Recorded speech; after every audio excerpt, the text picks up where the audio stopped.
السلام علیکم خواتین و حضرات. آج ہم آپ کے سامنے ایک نئے شو کو لے کر آئے ہیں جس کا نام ہے براس ٹیکس. یہ براس ٹیکس کیا ہے؟ آج کل پوری دنیا میں آپ دیکھیں اپنے ارد گرد ہم ایک طوفانی دور سے گزر رہے ہیں.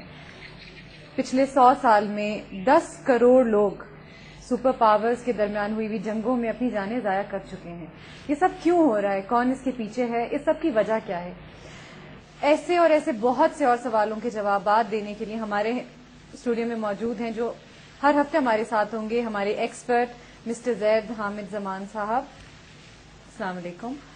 اور اس پروگرام میں ہم کیا کرنا چاہ رہے ہیں؟ Let me just give you an example of what we want to do here. یہ ایک کرنٹ افیئرس کا پروگرام بالکل نہیں ہے. جیسا کہ آپ لا تعداد چینلز پر دیکھتے ہیں، یہ شو ایک ڈیفینس اسٹریٹجک انالیسس کا شو ہے، اور اس شو میں ہم ان بے شمار سوالات کے جوابات دینے کی کوشش کریں گے جو ہمارے ذہنوں میں ہوتے ہیں. یہ کیسے ہوا؟ یہ کس نے کرایا؟ اس کے پیچھے کس کا ہاتھ ہے؟ وار آن ٹیرر کیا ہے؟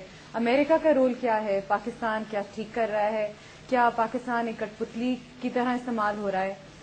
ان سارے سوالات کے جوابات دینے کے لیے مسٹر زید بہت ساری میڈیا کا ہاتھ لیں گے، میڈیا کی مدد لیں گے، اور میپس کے چارٹس کے ذریعے آپ کو ان چیزوں سے آگاہ کریں گے. I think I should leave it to him to start the show and tell us something about yourself first of all. Thank you, Hina. As you very rightly said, یہ ایک کرنٹ افیئرس کا programme نہیں ہوگا. ہم اس میں strategic defence and security analysis کریں گے. کن ایشوز پہ؟ وہ واقعات جیسے آپ نے بتایا ہمارے عالمی پس منظر میں اس وقت پوری دنیا ایک فساد میں مبتلا ہے. جنگیں کی جا رہی ہیں، وار آن ٹیرر کے نام سے نقشے تبدیل کیے جا رہے ہیں مڈل ایسٹ کے. پاکستان ایک فساد میں مبتلا ہے داخلی اور خارجی طور پر. چاروں طرف سے مسلم دنیا انتشار میں ہے. امریکہ ایک سوویت یونین کے تباہ ہونے کے بعد ایک سپر پاور کے طور پر ابھرا، اور پوری دنیا میں اس نے اپنے کچھ اسٹریٹجک مفادات کے دفاع کرنے کے لیے تحریک شروع کی، موومنٹ شروع کی، جنگیں برپا کی. روس اور چائنا، ان کا کیا کردار ہے؟ اسرائیل کا اس میں کیا رول ہے؟ وار آن ٹیرر کسے کہتے ہیں؟ یہ جو redesigning of the Middle East map کی بات کی جا رہی ہے، یہ کیا ہے؟ کیا فال آؤٹس ہیں اس سارے سناریو کے پاکستان کے انٹرنل اور ایکسٹرنل سیکورٹی؟ ہم ان ایشوز پہ بات کریں گے. یہ کرنٹ افیئرز نہیں ہے، یہ ڈیفینس اینڈ سیکورٹی انالیسس ہے. اور یہ ایشوز ہفتے میں، 10 دن میں، مہینے میں تبدیل نہیں ہوتے ہیں. جب امریکہ اپنی فارن پالیسی بناتا ہے 21ویں صدی کے لیے، تو یہ 20-20، 25-25 سال، دہائیوں میں یہ معاملہ آگے جاتا ہے. ہم 2-3 باتیں پہلے آپ کو بتانا چاہیں گے. دیکھیے، there is no such thing as independent media in the modern world today. یہ بڑی سخت بات ہم کر رہے ہیں. اس کی وجہ یہ ہے کہ جس طرح جنگوں میں، میدان جنگ میں فوجیں لڑتی ہیں، اس طرح ایک بہت بڑی جنگ کا ایسپیکٹ انفارمیشن اور پروپیگنڈا وارفیئر بھی ہے. سائیکولوجیکل آپریشنز، انفارمیشن وارفیئر، ڈس انفارمیشن وارفیئر. آج کل جنگیں پہلے اسٹوڈیوز میں اور میڈیا ایئر ویز پہ لڑی جاتی ہیں، اس کے بعد ان کی ٹرمینیشن میدان جنگ میں ہوتی ہے. اس کی صرف ایک مثال ہم آپ کو دیتے ہیں کہ عراق کے ویپنز آف ماس ڈسٹرکشنز کے بارے میں پوری دنیا کو باور کرایا گیا کہ عراق میں وہ ویپنز موجود ہیں، حتیٰ کہ یونائٹڈ نیشنز تک کنونس کرا دی گئی، اور اس کے بعد وہ جنگ مسلط ان پر کی گئی، لیکن وہاں کوئی ویپنز آف ماس ڈسٹرکشن نہیں تھے. So this is just a simple example how media is used to create a disinformation campaign before an actual military operation is launched. ہم ان ایشوز پہ بات کریں گے. But I want to ask you کہ اگر ایسی بات ہوتی ہے تو کیا ہم سب کی کلیکٹو مینٹالٹی اس طرح سے بدلی جا سکتی ہے، یا اس طرح سے انجینئرڈ ہو سکتی ہے کہ ہم we all started believing that they were actually weapons of mass destruction in Iraq at that time? دیکھیے، 2 باتیں اسی میں، یہی بات ہے. پہلی بات تو یہ کہ یہ اگر کوئی یہ کہتا ہے کہ مغرب کا جو میڈیا ہمارے آس پاس میں ہمیں خبریں دے رہا ہے وہ امپارشل، ان بائسڈ اور فیکچوئل رپورٹنگ کر رہا ہے، تو یہ بذات خود ایک مذاق خیز بات ہے. They are all instruments of foreign policy of their respective governments. یعنی اپنی اپنی حکومتیں ان تمام میڈیا کے وسائل کو استعمال کرتی ہیں اپنی فارن پالیسی کو آگے بڑھانے کے لیے. لہذا جو ان کے اصل راز ہوتے ہیں وہ ہم تک نہیں پہنچتے، عام لوگوں تک نہیں پہنچتے. اور دوسری بات، کوئی میڈیا اگر کوئی سچ بات بتا بھی دیتا ہے تو وہ اتنی مختصر اور اتنی چھوٹی اور اتنی بکھری ہوئی ہوتی ہے کہ ایک عام آدمی میں یہ صلاحیت نہیں ہوتی کہ اس کو جمع کر سکے اور ایک تصویر بنا سکے. یعنی as they say you cannot create the larger picture from the little information that you get. اس پروگرام میں خاص بات جو ہم کریں گے وہ یہ کہ ہم آپ کو معلومات نہیں دیں گے، ہم آپ کو علم دیں گے، ہم آپ کو صرف فیکٹس نہیں دیں گے، ہم آپ کی آنکھوں کے آگے سے دھند ہٹائیں گے، ہم آپ کو وہ کارنرز دکھائیں گے، وہ تاریک راہیں دکھائیں گے، وہ پس پردہ خفیہ راز دکھائیں گے جو خاصی بڑی طاقتوں کو ڈسٹرب کریں گے، اور ٹو بی آنےسٹ یہ خاصی حد تک خطرناک معاملہ بھی ہوگا، اس لیے کہ ہم وہ تمام ڈس انفارمیشن کیمپینز کہ جو ہماری طرف پھینکی جاتی ہیں، جو ہمیں پتہ نہیں لگتا کہ اصل ریالٹی کیا ہے ایونٹس کی، we are going to expose those, ہم انہیں یہاں پر آپ کے سامنے پیش کریں گے۔ ہمارا ٹارگٹ آڈینس کون ہے؟ ہم اس سارے مٹیریل کو جو ہم یہاں پریزنٹ کریں گے، ہمارا مقصد پاکستان کو اور بذات خود بحیثیت مجموعی امت مسلمہ کو ایک آلٹرنیٹ ویو پوائنٹ بھی دینا ہے، ایک پرسپیکٹو دینا ہے، اور وہ تصویر کا وہ رخ دکھانا ہے کہ جو ہم سب پاکستانیوں کے دلوں میں ہے، ہم کنفیوزڈ ہیں، پریشان ہیں، but we don't know what is happening. So this is the basic objective of this program. Brass tacks is going to be a defence and security analysis because that is initially what you do. آپ کی جو company ہے، آپ کی جو اپنا venture ہے، وہ اسٹریٹجک تھریٹ انالیسز اس سے ڈیل کرتا ہے، اور ظاہر ہے کہ آپ یو دا ایکسپرٹ آن دس۔ تو ہمارے ناظرین جو ہیں اس سے آپ کی گفتگو سے اب اور اس سے آگے بڑھیں گے۔ واپس آتے ہیں، اس گفتگو کو جاری رکھتے ہیں، لیکن فی الحال وقت ہوا ایک بریک کا۔ Hello and welcome back. Break پہ جانے سے پہلے ہم بات کر رہے تھے مسٹر زید حمان صاحب سے، اور اب اس گفتگو کو جاری رکھتے ہیں۔ پلیز آپ جو کہ نا اس میں سب سے پہلے جو اسپیکٹ ہم سمجھانا چاہیں گے وہ یہ کہ جو سناریو اس وقت پوری دنیا میں ہے وہ تمام کا تمام بنیادی طور پر کچھ گرینڈ اسٹریٹجک آبجیکٹوز ہیں ایک سپر پاور کے، جس کے ریئیکشن میں ہم کو اپنے چاروں طرف یہ حالات نظر آ رہے ہیں۔ Now we are going to discuss this one by one, and once we discuss those grand strategic objectives جو 30 یا 40 سال کی دہائیوں پہ محیط ہیں، اس کے بعد ہم ان ایشوز کو اگلے پروگراموں میں ایک ایک کر کے ان ایشوز کو لینا شروع کریں گے اور ان کی تفصیل ڈسکس کریں گے۔ Again it's going to be grand strategy or strategy, is not going to be operational or tactical affair. آئیے I think, excuse me, before we start continuing, I think we would like to find, I think map کی مدد سے، ان کی مدد سے ہم اس کو زیادہ اچھی طرح سمجھ سکتے ہیں، بٹ بہرحال آپ اپنی گفتگو کا آغاز کیجئے۔ دیکھیے کچھ ایسپیکٹس ہیں particularly post 1924 scenario within the Muslim world۔ خلافت عثمانیہ 1924 کے بعد تباہ کر دی گئی تھی، اور خلافت عثمانیہ جو کہ کئی سو سال سے مسلمانوں کی ایک امپائر رہی، اس میں سے تقریباً 50 کے قریب مسلمان ممالک نکالے گئے، یعنی nation states, the concept of nation states came after 1924، کہ جب خلافت عثمانیہ کو ڈس انٹیگریٹ کر کے مسلم دنیا کے 50 سے زیادہ ممالک، جو کہ آج 57 قریب ممالک ہم بنتے۔ سو اگلے پروگراموں میں ہم اس تمام تاریخی پس منظر کو بھی لیں گے کہ پچھلے کئی سو سال سے جو مسلمانوں کا زوال ہے، جو امپیریل فورسز ہیں، جو کلونیل فورسز ہیں، کلونیل پاورز ہیں، جو پوسٹ خلافت عثمانیہ یا پوسٹ سیکنڈ ورلڈ وار جو دنیا کریٹ ہوتی ہے، مسلم دنیا میں جو ری اویکننگ پروسیسز ہیں، ہم ان سارے ایشوز پر بات کریں گے۔ لیکن اس وقت ہم آپ کو پرٹیکولرلی ان پریزنٹ ایشوز کی طرف لے جانا چاہتے ہیں جو آج ہمیں افیکٹ کر رہے ہیں براہ راست۔ بالکل، چونکہ یہ پہلا پروگرام ہے، آج تو ہم اپنے ناظرین کو صرف ایک انٹروڈکشن دیں گے، بٹ جیسے جیسے پروگرام آگے بڑھے گا ہم اپنے نقشوں کی مدد سے، اپنے اور سپورٹنگ ڈاکیومنٹس کی مدد سے یہ چیز اور زیادہ اچھی طرح will be able to explain it. ہم اب سمپل اگر بات کریں کہ اس وقت پوری دنیا میں، خاص طور پہ مڈل ایسٹ، یوریشیا اور ایشین ریجن میں آپ کو جو جنگیں نظر آ رہی ہیں، چاہے وہ عراق انویژن ہو، چاہے وہ افغانستان کیمپین ہو، چاہے رشیا امریکہ کانفرنٹیشن ہو، چاہے چائنا امریکہ کانفرنٹیشن ہو، چاہے گریٹر اسرائیل کی بات ہو، چاہے پاکستان کے اطراف میں کیا ایران پہ انویژن کی بات ہو، یہ تمام معاملات جو ہیں they can be classified under 6 grand strategic objectives of US foreign policy. 6 grand strategic objectives of US foreign policy.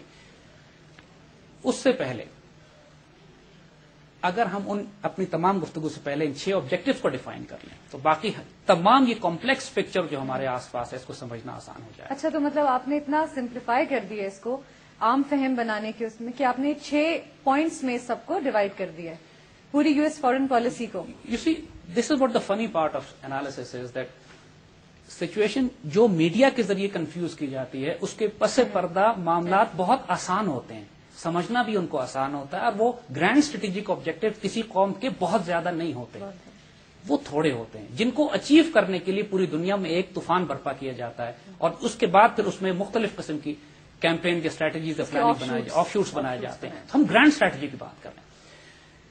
United States of America Soviet union کے تباہ ہونے کے بعد was the only super power in the world for a brief period, تھوڑے عرصے کے لیے. انہوں نے اس خلا کو, یہ جو خلا ان کو ملا, ایک یونیپولر ورلڈ جو دنیا کہنے لگی, بائی پولر سے یونیپولر ہوئی, انہوں نے اس خلا کو استعمال کرتے ہوئے 6 اپنے لیے گرینڈ اسٹریٹجک آبجیکٹو ڈیفائن کیے, اور اس پر عمل کرنے کے لیے انہوں نے پوری دنیا میں اپنے آپ کو ریپوزیشن کرنا شروع کیا. آئیے وہ 6 آبجیکٹو ڈسکس کریں. کیا objective number 1, defence and security of Israel. Defence and security یہ آف اسرائیل, یعنی امریکن فارن پالیسی کا, پرٹیکولرلی دا فارن پالیسی کے جو اس وقت نیو کون کنزرویٹو کرسچن زائنسٹ, جو کہ اس وقت جارج بش اور اس کے آس پاس کے جو لوگ جو اس وقت واشنگٹن یا وائٹ ہاؤس میں حکومت کر رہے ہیں, یہ لوگ ایک مذہبی عقیدے کے ساتھ, جن کو نیو کونس کہا جاتا ہے. In fact I will invite you کہ آپ گوگل پہ جا کے نیو کون زائنسٹ یا کرسچن زائنسٹ کے نام سے ٹائپ کیجئے اور دیکھیے وہاں آپ کو کیا نظر آتا ہے. This is a religious ideology, it is not a secular ideology, it's a hard core religious ideology which is called neo conservative Christian Zionist. This ideology, اس پہ ہم ڈسکس کریں گے اگلے ایشوز میں, لیکن it has a fundamental parameter of security and defence of Israel. اب Israel کے دفاع میں اس پورے مڈل ایسٹ میں تلاطم برپا کرنا ضروری ہے, کیونکہ اس کا مطلب یہ ہے کہ پھر تمام مسلمان ممالک جو اسرائیل کے لیے خطرہ ہو سکتے ہیں, ان کو تباہ کرنا ضروری ہے, ان کی ملٹری طاقت کمزور کرنا ضروری ہے, اس لیے نقشے ری ڈیفائن کیے جائیں گے. یہ ایک fundamental strategic foreign policy issue ہے. میرے ذہن میں ایک سوال ہے جو آئی ایم شیور بہت سے اور لوگوں کے ذہن میں بھی ہے کہ واٹس دا ہارم, یہ آج کل ایک بڑی آن گوئنگ بحث ہے کہ what's the harm in recognizing Israel as a state. آپ کے اس سوال کا جواب ہم اس وقت دیں گے کہ جب اس فارن پالیسی آبجیکٹوز کے اصل محرکات ہم آپ کے سامنے رکھتے ہیں. اس کی وجوہات کیا ہیں؟ وائی از دس کہ اسرائیل جیسا ایک چھوٹا ملک امریکہ کی فارن پالیسی کنٹرول کر رہا ہے. یعنی یہ ہسٹری میں کبھی یہ نہیں ہوا ہے کہ ایک چھوٹا ملک اتنے بڑے ملک کی فارن پالیسی کنٹرول کرے. It has never happened before. یہ ایک یونیک فینومینا ہے. So once you understand that, once you understand the mentality, the dynamics, the religious mind set of neo conservatives, پھر آپ کو یہ معلوم ہوگا کہ اسرائیل کے ساتھ ہمیں تعلقات رکھنے چاہیے, کیسی کون سی بڑی بات ہے. You will know it then again. This was the first grand strategic objective. دوسرا آبجیکٹو جس پر عام طور پہ بات کی جاتی ہے کہ امریکہ کا مڈل ایسٹ اور ایشیا وسطی اور مشرق وسطی میں آنے کا مقصد سارا یہ ہے کہ یہ تیل اور انرجی کے ذخائر پر قبضہ کرنا چاہتا ہے. یہ بات بالکل ٹھیک ہے, لیکن صرف محدود نہیں ہے. یعنی صرف یہ نہیں ہے کہ صرف تیل کے لیے یہاں پہ آیا. جیسے میں نے عرض کیا 6 آبجیکٹوز ہیں. پہلا ہم نے ڈیفائن کیا, دوسرا ہے تیل کے ذخائر. اگر وہ نقشہ ہمارے پاس آ گیا تو نقشے پہ آپ کو دکھائیں گے کہ پیٹرن بلڈ کیا ہوتا ہے. بالکل اس ڈسکشن کو کیری آن کرتے ہیں, but we must go on a short break and we will see you right after the break. Thank you. Welcome back. گفتگو کا سلسلہ جاری رکھتے ہیں اور اب ہم آئیں گے اس میپ کی طرف جس کی ہم نے بات کی تھی. زید صاحب, اب آئی تھنک میپ کے ذریعے ہم لوگوں کو ایکسپلین کریں ہم کس بارے میں بات کر رہے ہیں. Please map. جی, well just come to the map in a moment. میں پہلے وہ 6 اسٹریٹجک آبجیکٹو آپ کو ڈیفائن کرتا ہوں جس کی ہم بات کر رہے تھے, پھر ہم اس کو نقشے پہ دیکھیں گے کہ کیا ہے. اسی پہلا آبجیکٹو ہم نے ڈیفائن کیا defence and security of Israel. اور ظاہر ہے this is one of the reasons کہ وائی تمام وہ مسلمان ممالک جن کے پاس نیوکلیر پوٹینشیل ہے یا وہ اسرائیل کو خطرہ دے سکتے ہیں یا گریٹر اسرائیل جو کہ ایک نیو کنزرویٹو کا ایکچوئل آئیڈیا ہے اس کی راہ میں رکاوٹ ہے, ان کو تباہ کرنا ضروری ہے. And that is why we find this US invasions into Middle East. دوسرا آبجیکٹو ہے تیل کے ذخیروں پہ قبضہ. اس کی بھی وجہ ہے, ہم اس پہ آئیں گے کیوں اس وقت امریکہ اتنا بے چین ہوا ہے کہ تیل کے ذخیروں پہ براہ راست قبضہ کرنا چاہتا, جبکہ 30, 40, 50, 60 اور 70 کی دہائیوں میں اس کو ایسا کوئی خیال نہیں آیا تھا. یہ خیال اب کیوں آیا, یہ اسٹریٹجی پالیسی چینج کیوں آیا اور کہاں سے آیا. تیسرا آبجیکٹو, اب یہ ہم نقشے پر آتے ہیں یہاں پہ, جب if you get the map we can show it now later, کہ جس چیز کی طرف کوئی ذکر نہیں کرتا ہے کہ عالم اسلام اس طریقے سے دنیا کے جغرافیے میں بیچ میں آتا ہے کہ پوری دنیا کے تمام گلوبل ٹریڈنگ روٹس اور واٹر ویز مسلمانوں کے علاقوں سے گزرتے ہیں. یعنی پوری دنیا کی تجارت مسلمانوں کے علاقوں سے گزرتی ہے. وہ سمندری راستے تمام, جس طرح تیل مسلمان کنٹرول کرتے ہیں اس طرح تمام دنیا کے سمندری اور پانی راستے بھی ہم کنٹرول کرتے ہیں. مثال کے طور پہ اگر ہم شروع کریں مغربی افریقہ سے, جبل الطارق اور جبرالٹر کا جو علاقہ ہے, جو جبرالٹر کی اسٹریٹس ہیں, وہ تمام مسلمانوں کے علاقے کے قریب سے گزرتی ہیں. اور اگر آپ نقشے پہ دیکھیں تو یہ جبرالٹر کی جو اسٹریٹس ہیں یہ مسلمانوں کے علاقے سے گزرتی ہیں. آپ تھوڑا سا آگے آئیں تو آبنائے باسفورس ہے کہ جو ترکی کے پاس ہے وہ مسلمانوں کے علاقے سے ہے. اس سے نیچے سوئس کینال ہے یہ مسلمانوں کے علاقے سے ہے. پھر یہ ہارن آف افریقہ ہے یہ مسلمانوں کے پاس ہے. یہ گلف ہے یہ مسلمانوں کے پاس ہے. اور انڈونیشیا کے پاس ملاکا اسٹریٹس ہیں یہ مسلمانوں کے پاس ہیں. ان میں سے مسلمان کسی بھی ایک راستے کو بند کر دیں پوری دنیا کی تجارت رک جاتی ہے. اور اس وقت جبکہ مسلم دنیا میں انہوں نے ایک ٹرموائل برپا کیا ہوا ہے, ایک فساد برپا کیا ہوا ہے, انویژنس کی ہوئی ہے, ان کو خطرہ اس بات کا ہے کہ مسلمان ان میں سے کسی ایک راستے کو بند نہ کر دیں. آپ یہ دیکھیں گے اسی لیے کہ جبرالٹر کے علاقے میں ڈسپائٹ دا فیکٹ کہ جبرالٹر اسپین کا, جبل الطارق کا وہ علاقہ اسپین کا ہے, لیکن اس کے ساؤتھ میں انگلینڈ نے اپنی کالونی رکھی ہوئی ہے. اس کی وجہ اور اس کی وجہ اب آبویس ہے. اور اس کے ساؤتھ میں افریقہ والی سائڈ پہ اسپین نے کالونی رکھی ہوئی ہے چھوٹی سی, کیونکہ دونوں طرف یورپینز ان راستوں کو اپنے کنٹرول میں رکھنا چاہتے ہیں. سوئس کینال کو جب مصر نے بند کیا تو 50s میں تو فرانس اور انگلینڈ نے اس پہ باقاعدہ حملہ کیا. اسی لیے امریکہ ہارن آف افریقہ کے پاس صومالیہ میں اور جبوٹی میں اس کا ملٹری بیس ہے. صومالیہ میں وہ دخل اس لیے دے رہا ہے کہ اس پورے علاقے کو اپنے قابو میں رکھنا چاہتا ہے کیونکہ اس کے دونوں طرف مسلمان ممالک ہیں. یہ تو بہت لانگ ٹرم اور گلف تو خیر ہے ہی کیونکہ سارا کے علاقہ جو ہے. اور پھر ملاکا اسٹریٹس وہ انڈونیشیا کے پاس ہے جہاں سے پوری دنیا کی ساری تجارت جو اس علاقے سے گزرتی ہے وہ مسلمانوں کے علاقوں سے. یہ تیسرا اسٹریٹجک آبجیکٹو ہے. چوتھا اسٹریٹجک آبجیکٹو جو امریکہ کا اس پورے علاقے میں ہے وہ defeating and attacking and destroying the concept of political Islam as an ideology. اس کے ریزنز ہیں. یو سی پچھلے 70 سال سے دنیا تقسیم تھی دو آئیڈیولوجیکل کیمپس میں جو کمیونسٹ اور کیپٹلسٹ کے نام سے تھے, یا ویریس سوشلسٹ, عرب نیشنلزم, مختلف قسم کی آئیڈیالوجیز تھیں جو ایک ایک کر کے فیل ہوتی چلی گئی. کمیونزم اب ایک آئیڈیولوجیکل تھریٹ نہیں ہے کیپٹلسٹ سسٹم کے لیے یا امریکنز کے لیے. اس وقت ڈسپائٹ دا فیکٹ کہ پوری دنیا میں مسلمانوں کے خلاف وہ ایک پروپیگنڈا کر رہے ہیں, اس کے باوجود یورپ اور امریکہ میں اسلام سب سے زیادہ تیز پھیلنے والا ایک دین ہے. کیونکہ اور Islam as a political ideology and Islam as a spiritual ideology. کیا وہ ہم سنتے تھے کہ کیلف کے زمانے میں عدل و انصاف وہ ایگزامپلری, یعنی اسلام کے ساتھ ایک عجیب فینومینا ہے. مثال کے طور پہ ہم تاریخی پس منظر میں اگر دیکھیں تو تاتاری یعنی تاتار جنہوں نے پورے عالم اسلام میں ایک تباہی مچا دی تھی اور بغداد تک کو تباہ کیا تھا, ڈسپائٹ دا فیکٹ کہ انہوں نے عالم اسلام کو کانکر کیا تھا, with in couple of generation وہ تمام تاتاری مسلمان ہو گئے اسلام کی آئیڈیالوجی سے متاثر ہو کر, اور دو شاندار سویلائزیشن خلافت عثمانی اور مغل انڈیا میں آئے. یہ تاتاریوں کی اولاد ہیں. اسلام کے اندر بذات خود اتنی اسٹرینتھ موجود ہے کہ چاہے وہ ایز اے وکٹر ہو کے جائے یا وینکش ہو, یعنی یا اس پر قبضہ کیا جائے یا یہ قبضہ کرے جا کے, دونوں صورتوں میں یہ متاثر کرتا ہے. اور اس وقت کیفیت یہ ہے کہ یعنی اس انٹرسٹ گو کے اسٹیٹسٹکس کم ہیں, لیکن فیکٹ از کہ امریکن اور برٹش سولجر اور فورن سولجر جو افغانستان اور عراق کو آکوپائی کرنے گئے, چند ایک اس میں سے خاصے لوگ اسلام قبول کر رہے ہیں. یعنی in a hostile environment. Europe میں سب سے زیادہ اسلام پھیل رہا ہے. And what do you say about this belief amongst various factions against anti-Muslim factions that Islam was spread by the sword? You see, but this itself is they are so scared because Europe اور امریکہ میں تو تلوار سے نہیں پھیل رہا ہے. So why is Islam such a fast spreading religion there? Islam as a political ideology ان کو سخت تکلیف دے رہی ہے. اینڈ پریزیڈنٹ بش نے جو اپنے اسٹریٹجک آبجیکٹو ڈیفائن کیے ہیں اس میں ایک آبجیکٹو یہ ہے کہ کسی صورت میں وہ پولیٹیکل اسلام کا ایکسپیریمنٹ کسی جگہ نہیں ہونے دیں گے, ultimately leading up to the concept of خلافت. کوئی مسلمان نیشن اسٹیٹ خلافت نہیں بنانے جا رہی ہے, لیکن صرف کانسیپٹ کے نام سے ہی ان کو اتنی تکلیف ہے, ان کے ذہن میں خوف بر پائے. That is the fourth strategic objective, جس کے نتیجے میں پورے مڈل ایسٹ میں ان کو ایک اسمالر اسٹیٹس بنانی ہے. ری ڈیفائن نقشے بنانے کا مطلب یہی ہے کہ بڑی بڑی مسلمان ریاستوں کو توڑ کے مزید چھوٹی چھوٹی ریاستیں بنا دو تاکہ کسی صورت میں پولیٹیکل اسلام کے رائز کرنے کا کوئی کانسیپٹ ہی نہیں. پانچواں اسٹریٹجک آبجیکٹو ان کا مسلم دنیا سے باہر ہے. That is encirclement of Russia. President Putin کی سربراہ قیادت میں ایک رشیا اب دوبارہ ریوائو ہو رہا ہے. It's a different Russia, it's not the Russia جس کو سوویت یونین ٹوٹنے کے بعد. اب حالت یہ ہو گئی ہے کہ براہ راست روس ان کو چیلنج کر رہا ہے, اور یہ اینٹی نیوکلیئر بیلسٹک مسل شیلڈ لگانے پہ مجبور ہو گئے ہیں ایسٹ یورپ میں, اس لیے کہ روس سے اب ان کو خطرہ ہے. چند دنوں کی بات ہے کہ روسی بامرز کچھ عرصے کے بعد انگلینڈ کی ایئر اسپیس پینیٹریٹ کرتے ہیں اور انگلینڈ کو فائٹر جیٹس بھیجنے پڑتے ہیں trying to challenge Russian bombers. Russia provoke کر رہا ہے ان کو, they are provoking and the battle is on big time. جبکہ ہماری نظر میں تو رشیا ختم ہو چکا ہے. لیکن اب ایک اور اس میں ایسپیکٹ, اور چھٹا جو اسٹریٹجک آبجیکٹو ہے ان کا وہ encirclement and containment of China ہے. Hold that thought right here, we will be back, we have to go on a break and we will see you right after the break. Welcome back and let's continue where we left of.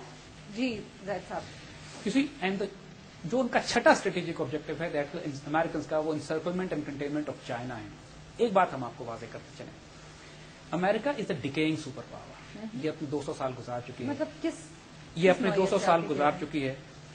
اس کی social life, اس کی family life, اس کا economic system, اس کی dollar, اس کا currency اب یہ تباہی کی طرف جا رہا ہے. اکانومی تباہی کی طرف جا رہی ہے. اور they are suffering from phenomena that is called imperial overstretch. یعنی 127 ملکوں میں انہوں نے اپنی فوجیں بھیجی ہوئی ہیں اور اپنے آپ کو اسٹریچ کیا ہوا ہے. اس وقت حالت یہ ہے کہ عراق کی جنگ، یہ جو اس وقت اربوں اور کھربوں ڈالر اپنے بجٹ سے اوپر ہو چکی ہے، and the end of the wars are not in sight. اور اس وقت یہ مجبور ہیں قرض لے کر جنگیں لڑنے پر. ان کے پاس اپنے ریسورسز نہیں ہیں یہ جنگیں لڑنے کے لیے. They can't control now. It's spiraling out of control. اس کے مقابلے میں China is an emerging economy. China is an emerging civilization. So what is happening is کہ Americans know کہ sooner or later اگر چائنا کو انہوں نے اس کو کنٹین نہیں کیا تو ایک کانفرنٹیشن براہ راست چائنا اور امریکہ کی ڈیو ہے, which is inevitable. اسی وہی ہو رہا ہے کہ چائنا اور رشیا نے مل کر SCO بنایا ہے, یعنی پورے ایشیا سینٹرل میں, سینٹرل ایشیا میں اور یوریشیا ریجن میں ایک بڑا سیکورٹی بلاک نیٹو کے مقابلے پر آ گیا ہے.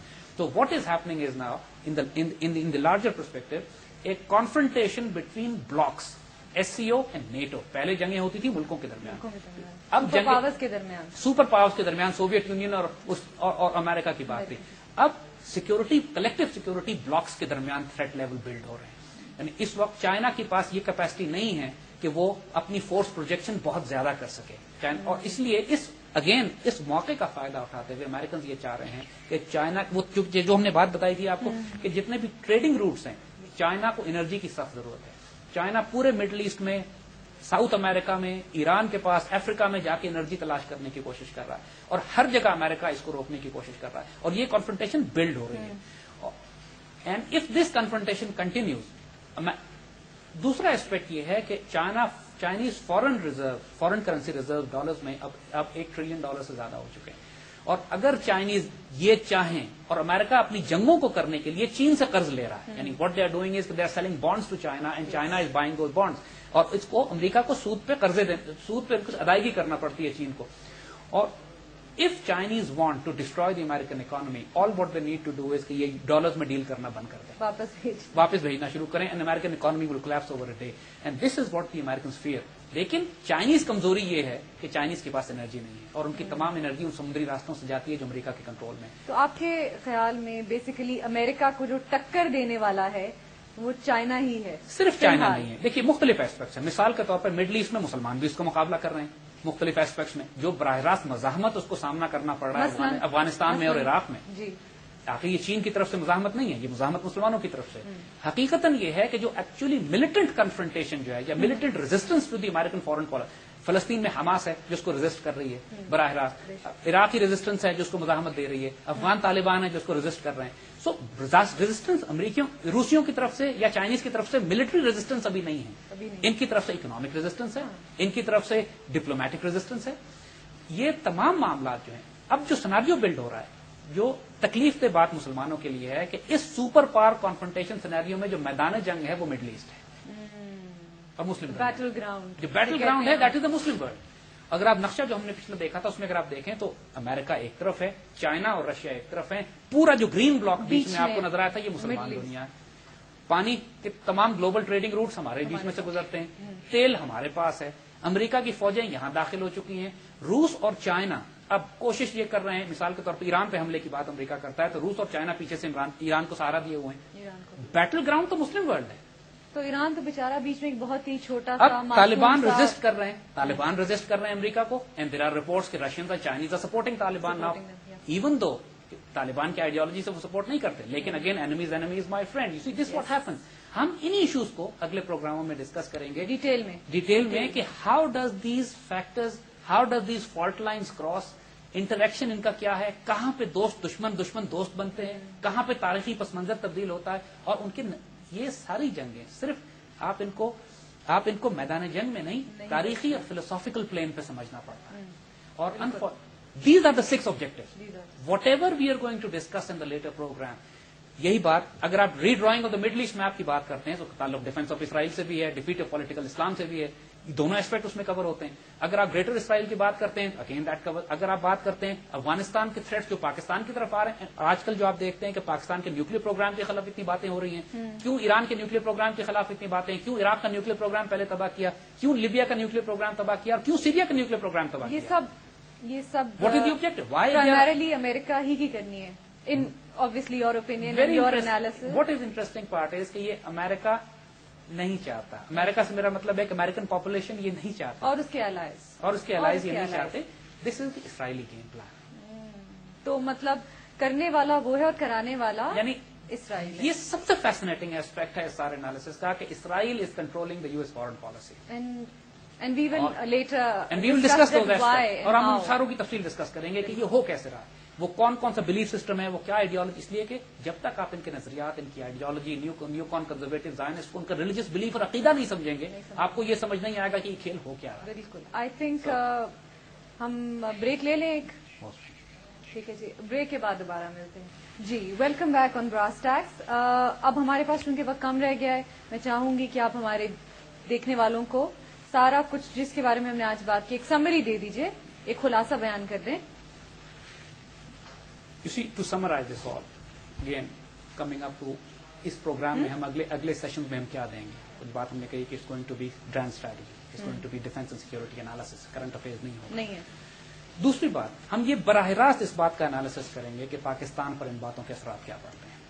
پاکستان ایک خاص یونیک پوزیشن رکھتا ہے عالم اسلام میں. اگر آپ یہ دیکھیے کہ ویسٹ افریقہ سے لے کر پوری مسلمان دنیا ایک ہی بلاک ہے, اور پاکستان پر آ کر یہ بلاک آخر میں رک جاتا ہے. اس کے بعد مسلمان دنیا ٹوٹ جاتی ہے. اچھا, یہ صرف اسٹریٹجک ہے یا کوئی اور بھی وجہ ہے؟ پاکستان کی جو امپورٹنس ہے, میں اسی پہ عرض کر رہا ہوں آپ کو کہ یہ پورا مسلمان دنیا ایک بلاک ہے, اور پاکستان پر آ کے جغرافیائی طور پہ پاکستان کے بعد مسلم دنیا ٹوٹ جاتی ہے. بنگلہ دیش ہے اور انڈونیشیا ہے, وہ دور پھیلے ہوئے ہیں, ہم ایک ہی بلاک کے آخر میں. تو literally Pakistan is the last fortress in defence of the Muslim world. یہاں پر آ کر, اور پاکستان از دی اونلی نیوکلیر پاور. اور اگر یہ پاکستان اس وقت اگر پاکستان کے خلاف پریشر بلڈ کیا جا رہا ہے نیوکلیر ویپنس کو پاکستان کے لینے کا, تو اس کی ایک وجہ ہے. If Pakistan is decapitated, if Pakistan nuclear program is taken away, اس کے بعد عالم اسلام میں امریکن فارن پالیسی کو ریزسٹ کرنے والا کوئی ملک نہیں بچا. اور اس وقت almost practically Muslim world has been over run. یعنی اس وقت کیفیت یہ ہے کہ 1924 کے بعد جو ہم نے پہلے ذکر کیا تھا, وہ وقت ایسا تھا کہ تمام مسلم دنیا سوائے مکہ اور مدینہ اور افغانستان کو چھوڑ کر پوری مسلم دنیا کولونائز ہو چکی تھی. یعنی ہماری شکست کا یہ عالم تھا کہ مسلم دنیا کا ایک ملک بھی آزاد نہیں تھا. Every place was colonized. آہستہ آہستہ ملک آزاد ہونا شروع ہوئے. پہلے ہم پر انویژن کی گئی, فزیکل انویژن تھی. جب ملک آزاد ہونا شروع ہوئے تو اکنامک انویژن ہوئی. ہمارے تیل کے ذخائر, ہمارے سارے مسلمانوں کے جو ریسورسز ہیں مسلمانوں کے علاقوں پہ, ان پہ قبضہ کیا گیا. پھر ہم پر آئیڈیالوجیکل انویژن ہوئی. ایک سے ایک آئیڈیالوجی ہم پہ دی گئی. Arab nationalism, communism, socialism, capitalism, democracy. They try to invade us with every ideology possible. Didn't work out. And fourth wave میں اب ہم پر کمبائنڈ انویژن ہے, جس میں فزیکل انویژن دوبارہ ہو رہی ہے, دوبارہ مسلم لینڈ کو کانکر کیا جا رہا ہے, ہماری اکانومی پہ قبضہ کیا جا رہا ہے, ہماری آئیڈیالوجی ڈسٹرب کرنے کی کوشش کی جا رہی ہے, and we are being disintegrated. چھوٹے چھوٹے ملکوں میں 1924 میں جو نقشے تبدیل کیے گئے تھے, یہ ایک دوسرا پلان ہو رہا ہے اس مڈل ایسٹ اور مسلمان دنیا کے نقشے. پہلے ہم 57 ملک تھے, ہم کو اب 157 ملک بنانا چاہتے ہیں یہ. اور this is what the game plan, اور یہ سارا بیٹل فیلڈ ہم ہیں, Muslim world. So in this program we are going to discuss in future issues. 6 strategic objectives will remain in front of us always. Whatever else we are going to discuss اس umbrella کے نیچے. تو مطلب ایک بساط بچھی ہوئی ہے, ایک political strategic ایک بساط ہے, اور ہم سب موہرے ہیں, اور ہم کہیں بیچ میں. 19ویں صدی میں جو روس اور انگلینڈ کے درمیان ایشیا وسطی میں جنگ لڑی گئی تھی, اس کو گریٹ گیم کا نام دیا گیا. Great game was never finished. آج بھی ہو رہا ہے گریٹ گیم. عالمی سطح پر جو بھی کھیل کھیلا جاتا ہے, بساط سجائی جاتی ہے, موہرے آگے پیچھے کیے جاتے ہیں, اور اس کے اندر of course US foreign policy objectives جو بھی ہیں, ون تھنگ از اشورڈ, بے انتہا قتل و غارت ہوگا اگلے 3 سال میں. ہو چکا ہے اور کر رہے ہیں. عراق میں لوگوں کو اندازہ نہیں ہے, 10 لاکھ مسلمان وہاں قتل کیا جا چکا ہے. 40 لاکھ عراقی جو ہیں, عراق جو سب سے بڑا ملک تھا مسلمان ملکوں کا, وہ اب 40 لاکھ مہاجر ہو چکے ہیں اس کے اندر. اور یہ Iraq is almost a had less state, Afghanistan is almost a had less state. اور ان کا آبجیکٹو یہ ہے کہ ہیڈ لیس اسٹیٹ میں کیوس اور انارکی تو ہو سکتی ہے, یہ اسرائیل کے لیے خطرہ نہیں ہو سکتی. So the objective is to create more headless states within the Muslim world. And unfortunately, that focus and target of the entire campaign ultimately is Pakistan. And that is where we are going to discuss the threats and the responses that Pakistan can develop. بالکل بالکل. آپ نے I am sure کہ ہمارے دیکھنے والوں کے ذہن میں بہت سے سوالات ہوں گے, تو اس کے لیے میں کہنا چاہوں گی کہ آپ ہم ای میلز ان کے کوشچنز, ان کی کوئریز جو ہیں انٹرٹین کریں گے. اس کے لیے آئی تھنک زید صاحب آپ بتائیے کہ نیچرلی یہ ہمارا پہلا پروگرام ہے. We are in the process of building our self. اگلے پروگرام میں hope will be more organise. لیکن ہمارا ایک ای میل ایڈریس ہے اگر جی میں info @brasstax BRASSTACKS یہ جو ہمارے پیچھے لکھا ہوا brasstax.biz BIZ info@brasstax.biz ہمیں ای میل کر سکتے ہیں. سوال ہوں, کوئریز ہوں, کوشچنز ہوں, اگلے پروگرام میں ہم بالکل. میں ایک دفعہ ریپیٹ کر دوں, ہمارا ای میل ایڈریس ہے info@brasstax.biz. اب ہمیں لکھ سکتے ہیں, اپنے کوشچنز بھیجیے. آپ اگر کوئی سوالات پوچھنا چاہتے ہیں, اگر آپ یہ بتائیے کہ آپ کو ہمارا پروگرام کیسا لگا, اس کا ایجنڈا کیسا لگا. If you'd like to see some topic discussed here, so please do write to us and let us know what you think. زید صاحب, میں یہ کہوں گی کہ بہت انفارمیٹو پہلا سیشن تھا, لیکن جیسے جیسے وقت گزرے گا آبویسلی یہ تو ایک انٹروڈکشن تھا. ہم لوگ آگے بڑھیں گے. یہ جو 6 آپ نے نکات بیان کیے ہیں ان کو ہم آگے ڈیٹیل میں ڈسکس کریں گے. بہت شکریہ آپ کا. اور آئی تھنک اب ہم خداحافظ کہنا چاہیں گے. ہمیں لکھیے, ہمیں اپنی رائے سے آگاہ کیجیے, اور اگلے ہفتے دوبارہ ہم سے ملاقات کیجیے. شکریہ بہت بہت. میں ہوں ہنا معراج, اور مسٹر زید کو اجازت دیجیے. Thank you very much.